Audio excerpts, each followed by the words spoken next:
Future advances in molecular nanotechnology will enable desktop appliances to manufacture products far better than today's best. The cartridges to the left supply simple raw materials to the machinery inside, here shown in schematic form. Products emerge from the top of this box, which holds the heart of the manufacturing system. Each product is built from beneath, layer by layer, by billions of tiny machines, all working together. Near the top surface is the productive machinery itself, organized into layers. Machines in the lowest layer process molecules into building blocks, passing them upward to machines that assemble them into larger components, and then to machines that add these components to the product.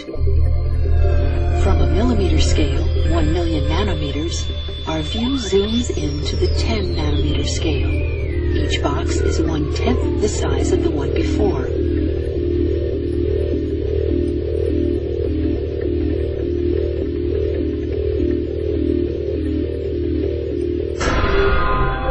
Here, at the molecular scale, nanomachines make small building blocks from molecular raw materials. The first machines sort molecules by their size and shape, passing some, rejecting others. Only molecules of the right kind can enter the processing machinery. These molecules contain 4 atoms, 2 of carbon and 2 of hydrogen. The molecules bind to a device that carries them to the next stage. Then a rotating mechanism swings tool tips into contact with the bound molecules. Each tip presses a molecular tool against a molecule, bonding it firmly. The tools shown here have been analyzed using advanced quantum chemistry techniques. Another tool moves in from the left to remove the hydrogen atoms, leaving a pair of carbon atoms exposed and ready to use. The tools then carry these atoms to their destination, where each pair bonds to a nanoscale building block, making a tiny bit of crystalline carbon, a bit of diamond. Motions happen quickly at this scale. This scene shows motion slowed by a factor of more than 1 million. A conveyor carries the blocks past further machines, which build the blocks step by step to full size.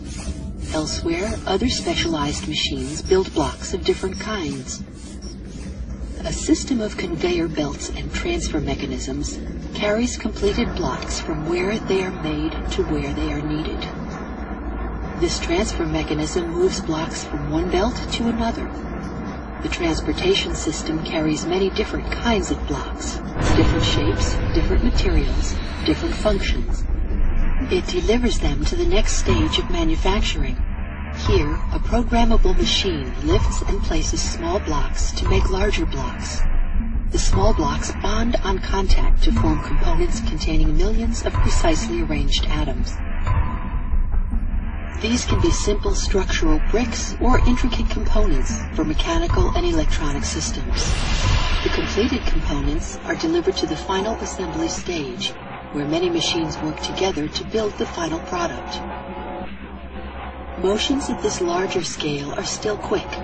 This scene shows motion slowed by a factor of 10,000. At the base of each machine, a transfer mechanism grabs components and lifts them from a conveyor. Each is flipped around, then carried up to the underside of the product under construction. Finally, machines lift the components and plug them in place, adding layer after layer to the bottom of the product. When the last layer is finished and construction is complete, the product is ready to be removed and used. The result of this production run is an atomically precise multiprocessor laptop computer with 1 billion times more processing power than today's best. The only waste products are warm air and pure water.